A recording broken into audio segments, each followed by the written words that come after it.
नमस्कार, जय माता दी। मैं हूँ आपकी अपनी लाइफ डिज़ाइनर जीतू आचार्य। कर्क राशि वालों के लिए, कैंसर वालों के लिए जो 2025 का अगस्त का महीना है वो कैसा रहेगा। हर महीने का राशिफल हम बताते हैं, लेकिन हर महीने के राशिफल में ग्रहों की भूमिका तो हम बताते ही हैं कि आपकी राशि पर ग्रहों का कैसा इम्पैक्ट पड़ेगा, किस भाव को जाकर के वो पीड़ित करेगा या फिर एक बहुत अच्छा बूस्ट देगा, ये तो हम बताते ही हैं। लेकिन साथ के साथ हम उपाय भी बताते हैं कि अगर आपकी कुंडली में, अगर आपकी राशि में कहीं कोई नेगेटिव मैलेफिक इफेक्ट हो रहा है तो हम बचें कैसे, कैसे हम सोल्यूशन निकालें, कैसे हम अपने आप को सेफ रख सकें, कैसे हम धन के नुकसान से बचें, कैसे हम हमारी हेल्थ को कंट्रोल करके चलें, कैसे हम अपनी एनर्जी को बना करके रखें। तो यानी ये छोटे से जो उपाय होते हैं ये कहीं ना कहीं हमें बहुत बूस्ट देते हैं। तो सबसे पहले कर्क राशि में सूर्य की भूमिका को देखिए, क्योंकि सूर्य 16 जुलाई से 16 अगस्त तक वो कर्क राशि में ही रहेंगे। तो जो आपकी राशि में ही सूर्य का गोचर है वहीं पे बुध का भी गोचर है। तो यानी ये दो राशियों का, जो दो ग्रहों का जो गोचर है वो आपकी कर्क राशि में रहने वाला है। अब ये कब कहाँ क्या रहेगा ये हमें बताना ज़रूरी है, क्योंकि जो वक्रीय चाल है वो अगस्त के मिडल तक रहने वाली है बुध की, वो भी तो आप ही की राशि में रह रहे हैं। तो ये राजयोग बनाया आपकी राशि के अंदर दो ऐसे ग्रहों ने, जो एक आपकी सत्ता के कारक हैं, आपके मनोबल बूस्ट करने के कारक हैं, और दूसरा आपके धन के कारक हैं। लेकिन धन का कारक जो है वो वक्रीय हो जाएगा। तो आपके लिए जो 16 अगस्त से जब ये आपका जो प्लैनेट सूर्य है जब सिंह राशि में स्वराशि में निकलेगा तो राजयोग से ये अलग और डिटैच हो गया। अब देखिए 11 अगस्त तक तो बुध वक्रीय हैं और 16 अगस्त को सूर्य ही निकल जाएंगे यहाँ से। यानी राजयोग बनाते बनाते ये राजयोग डिटैच राजयोग हो गया। यानी सिर्फ मात्र 4 दिन का आपको ये राजयोग मिला। तो मात्र 4 दिन के अंदर क्या करना है आपने, या फिर कुछ भी नहीं करना है, चलिए हम आपको बताएंगे अभी। क्योंकि आपका दूसरा भाव जो है वो कहीं ना कहीं जो है दूसरे भाव में जाएंगे सूर्य, वो अपनी स्वराशि में चले जाएंगे। फिलहाल आपकी 11 तारीख तक तो खैर बुध वक्रीय और 11 तारीख 30 तक बुध जो है वो मार्गी हो जाएंगे। लेकिन 16 तारीख तक जो सूर्य हैं वो यहीं रहेंगे, फिर 16 तारीख से निकल जाएंगे। तो यानी कुल मिला करके जो राजयोग बन रहा था, जो बहुत अच्छा एक आपको अपॉर्चुनिटी दे सकता था, वो मात्र 4-5 दिन का मिला आपको। मंगल की बात करते हैं, क्योंकि चंद्रमा जो हैं 2.25 दिन में राशि बदल देते हैं। तो हम 2.25 दिन के हिसाब से कोई प्रेडिक्शन नहीं बता सकते, क्योंकि हम महीने की बात कर रहे हैं। तो जो ग्रह लंबे समय तक आपके किसी भाव को एक एनर्जी दे रहे हैं, may be it's a positive, may be it's a negative, तो अगर वो एनर्जी दे रहे हैं तो उसे ज़्यादा कंसीडर करना ज़रूरी होता है। मंगल की अगर हम बात करते हैं तो 28 जुलाई से मंगल जो है वो कन्या राशि में गोचर करेंगे। 28 जुलाई से तो कर दिया उन्होंने गोचर 28 जुलाई से। अब 28 जुलाई से जो उनका गोचर है वो कन्या राशि में, यानी सबसे बड़ी बात है उन्होंने सिंह राशि छोड़ी है। अग्नि तत्व प्लैनेट ने सिंह राशि छोड़ी। ये कितना अच्छा एक रिलीफ हुआ 28 जुलाई को जाकर के। लेकिन अगस्त में, पूरा अगस्त में वो कन्या राशि में रहेंगे। अब कन्या राशि जो है वो आपकी राशि से तीसरे भाव की राशि है, यानी तृतीय भाव की राशि होगी। तो तीसरा भाव जो है वो मंगल ने एक्टिवेट किया है, और तीसरा आपकी राशि से तीसरा आपका पराक्रम है, आपकी मेहनत है। तो मंगल का वहाँ आना आपकी मेहनत में 4 चांद, क्योंकि कई बार होते हैं कि हम लोग थोड़ा सा अपने आप को ढीला हो जाते हैं, काम करते करते थोड़ा सा सुस्त होने लगते हैं, सुस्ता जाते हैं। लेकिन मंगल जैसे ही आपके पराक्रम भाव में गोचर करेगा तो आप सुस्ताएंगे नहीं, आप काम करेंगे और अच्छा काम करेंगे। अगर हम बुध की बात करते हैं तो कर्क राशि में चल रहे हैं, 18 जुलाई से वक्रीय कंडीशन में हो गए, फिर 11 अगस्त तक ये मार्गी हो जाएंगे, 30 अगस्त तक ये इसी राशि में कर्क राशि में रहेंगे। और आप ही की राशि में रहेंगे। तो आप ही की राशि में बुध की प्लेसमेंट 11 अगस्त से जाकर के ठीक होगी। तो यानी वहाँ पर आपको बहुत अच्छा कुछ एक अच्छा, जैसे होता है ना, माइंड तो हम पूरा साल चलाते हैं, लेकिन कभी कभी माइंड ऐसा चलता है कि हमारे कई सारे काम जो है वो बना देता है।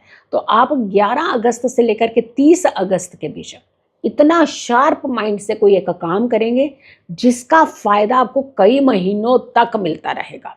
मे भी हो सकता है कई सालों तक भी मिले, कोई बड़ी बात नहीं है, क्योंकि माइंड आपने बड़ा अच्छा चलाया होगा, बड़ा क्रिएटिव माइंड चलाया होगा। और सबसे बड़ी बात है कि 11 तारीख तक थोड़ा सा संभल करके आप रहिए। 11 अगस्त तक का कोई भी बड़ी डील, फाइनेंशियल डील है तो उसे थोड़ा सा संभल करके सचेत रह करके ही कीजिएगा। गुरु की बात करते हैं, जुपिटर की बात करते हैं, तो मिथुन राशि में चल रहे हैं जो आपकी राशि से 12वां भाव। कर्क राशि से मिथुन राशि कहाँ पड़ी? 12वें भाव की। अब 12वें भाव का गुरु वैसे ही लॉस का गुरु माना जाता है ये, क्योंकि आपकी राशि से 12वां भाव कौन सा पड़ गया? मिथुन भाव, मिथुन राशि।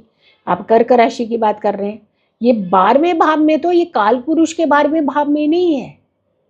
काल पुरुष के 12वें भाव में तो उसकी स्वराशि बनती है।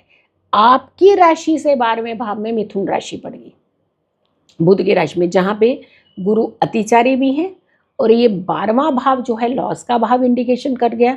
तो यानी कहीं ना कहीं आपको डाइजेशन को लेकर के दिक्कत होगी, हेल्थ इश्यूज होंगे, लेकिन खाने को लेकर के ज़्यादा प्रॉब्लम होगी। और 12वां लॉस का भाव भी कहा जाता है, हॉस्पिटल का भाव भी कहा जाता है। तो धन का तो लॉस करेगा, लेकिन आपकी हेल्थ का लॉस कर रहा है, डॉक्टरों के चक्कर आपको ज़्यादा लगवाएगा। अगर हम शुक्र की बात करते हैं तो 20 अगस्त तक मिथुन राशि में रहेंगे, जो आपकी राशि के अगेन 12वां भाव होंगे। अब यहाँ पे देखिए कौन कौन से प्लैनेट दो जुड़ गए, यानी शुक्र और गुरु। गुरु ऑलरेडी वहीं पे है और शुक्र और जुड़ गया। तो 12वें भाव का शुक्र जो है वो लग्जरीज को लॉस करेगा आपकी, क्योंकि अतिचारी गुरु के साथ अननेसेसरली का पैसा आप वेस्ट करेंगे चीज़ों के ऊपर। कोई भी चीज़ खरीद लिया, फिर उसका यूटिलाइजेशन भी नहीं है, फिर घर में आकर के डंप कर दिया, तो ऐसी सिचुएशन आप करेंगे। ऐसे डिसीजन लीजिए ही मत ना, क्योंकि ऐसे डिसीजन लेंगे तो पैसा तो आप ही का जाएगा। तो यहाँ पर आपको थोड़ा सा संभलना है कि हमें क्या चीज़ लेनी है, क्या नहीं लेनी है, इसका प्रभाव आपके ऊपर क्या हो सकता है, आपकी फाइनेंशियल कंडीशन कैसे खराब हो सकती, क्योंकि अतिचारी गुरु जो है गलत फैसले करवा देंगे आपके। शनि की बात करते हैं, मीन राशि में चल रहे हैं और 13 जुलाई से जैसे ही वक्रीय चाल में भी हो गए, तो आपकी राशि से ये 9th हाउस हो गया। शनि 9th हाउस में प्लेस्ड रहेंगे, तो 9th हाउस में शनि थोड़ा सा पिताजी के साथ संबंधों में कहीं ना कहीं दिक्कत करता है। राहु की बात करते हैं तो कुंभ राशि में चल रहे हैं, वो आपकी राशि से 8वां भाव हो गया। यहाँ पर राहु आपको कुछ फायदा दे के जाएगा। सडनली कोई अच्छा काम, कोई ऐसा काम जो बहुत समय से बस दब करके रह गया, कोई ऐसी फाइल जो बहुत समय से आपकी दब करके पड़ी हुई थी, निकल आएगी अब ये फाइल। देखिएगा अगस्त के महीने में कोई अच्छी न्यूज़, अच्छी खबर आपको मिलेगी कि आपका काम वैसे ही हो नहीं रहा था बट एकदम से सडनली होगा। केतु की बात करते हैं तो सिंह राशि में चल रहा है, जो आपकी राशि से द्वितीय भाव में रहे, दूसरे भाव में। तो केतु का दूसरे भाव में जो होता है ये खाने पीने को लेकर के गड़बड़ कराता है, जैसे नशे की तरफ इंक्लिनेशन होना, अंट शंट चीज़ें खा लेना, ऐसी चीज़ें खा लेना जो आपकी हेल्थ को हार्म कर सकती है। तो ये चीज़ें जो है केतु आपसे कराएगा। तो यानी कर्क राशि वालों को स्पेशली केतु और राहु के जो एक गोचर है उसमें राहु सपोर्ट कर रहा है, केतु आपका नुकसान कर रहा है। तो खाने पीने को लेकर के थोड़े से अटेंटिव रहेगा। अगर हम चंद्रमा की बात करते हैं, अब चंद्रमा हर 2.25 दिन में राशि बदलता है, तो यहाँ पर नहीं, बट हमें एक जर्नली अगर हम बात करते हैं, आपकी राशि के जो स्वामी है वो चंद्रमा, तो चंद्रमा को थोड़ा सा बल दे करके रखिए, क्योंकि आपके लग्न के स्वामी हो गए ना चंद्रमा। और चंद्रमा अगर सही कंडीशन में रहेगी तो आपके फैसले सही होंगे, आपकी हेल्थ बेटर रहेगी, आपके रिलेशंस बेटर रहेंगे, आपके महिलाओं के साथ वाद विवाद नहीं होंगे। अगर महिला है तो महिलाओं के साथ ही वाद विवाद होते, पुरुष हैं तो महिलाओं के साथ वाद विवाद, यानी ये वाद विवाद जो है वो आपके नहीं होंगे और आपको इन चीज़ों का इनफैक्ट फ़ायदा ही मिलेगा अगर आप अपनी एनर्जी जो है सही जगह पर लगाते हैं। चांदी के बर्तन में ही आप कोशिश करिएगा पानी पीजिएगा पूरे अगस्त के महीने में, एटलीस्ट पूरे दिन में एक बार तो पीना ही पीना है। और उसमें एक बार का जो टाइम अगर चूज़ करें तो सूर्यास्त के बाद जैसे ही चंद्रमा निकलता है उस समय अगर आप चांदी के बर्तन में पानी पीते हैं तो आपका चंद्रमा स्ट्रांग होता है और चंद्रमा बैलेंस होता है, आपके इमोशन का कारक बहुत अच्छी पोजीशन में आता है। तो यानी कुल मिलाकर के आपको चांदी पहननी भी ज़्यादा है और चांदी में जल जो है वो ग्रहण करना है आपको। दूसरा, माता जी को हर दिन आपने कुछ ना कुछ एक छोटा सा उपहार देना है। अब उपहार में ऐसा नहीं है कि आप चांदी दीजिए या ये सामान दीजिए, वो कुछ भी पूछिए। हो सकता है उनको कोई एक खास चीज़ खाने की बहुत पसंद हो, वो घर में आप लेके आए। हर दिन आप अपने घर में कुछ ना कुछ लेकर के आए। और अगर आपको लगता है कि आप अभी छोटे हैं, माता जी के साथ ये सब नहीं हो कर सकते, ऐसे उपहार तो नहीं दे सकते हैं, तो आप एक और काम करिएगा, हर दिन माता जी से 4 दाने चावल के ले लीजिएगा, उसे इकट्ठे करते जाइएगा पूजा स्थान के ऊपर। और जैसे ही अगस्त का महीना इकट्ठा पूरा हो जाए तो आपने वो सारे चावल के दाने एक गुलाबी रंग के कपड़े में बांध करके अपने बैग में डाल लेने। बड़ी अच्छी पॉजिटिव एनर्जी क्रिएट होगी। एक तो आपकी चंद्रमा को बल भी मिलेगा और प्लस आपका जो एक सोचने का एक विजन होता है ना, बड़ी दूर की सोच कहते हैं हमें ये व्यक्ति रखता है, तो बड़ी दूर की सोच आपकी जो है वो जागृत होगी, बहुत अच्छा लाभ मिलेगा आपको। सो अगस्त के महीने में कर्क राशि वालों का तो ऐसा हाल था। अब अगली राशि हमारी होगी सिंह राशि यानी लियो। तो लियो वालों के लिए अगस्त के महीने में कैसे बदलाव हो रहे हैं, क्या बहुत बड़े बड़े बदलाव हो रहे हैं? तो अगली राशि का करें इंतज़ार। तब तक के लिए नमस्कार, जय माता दी।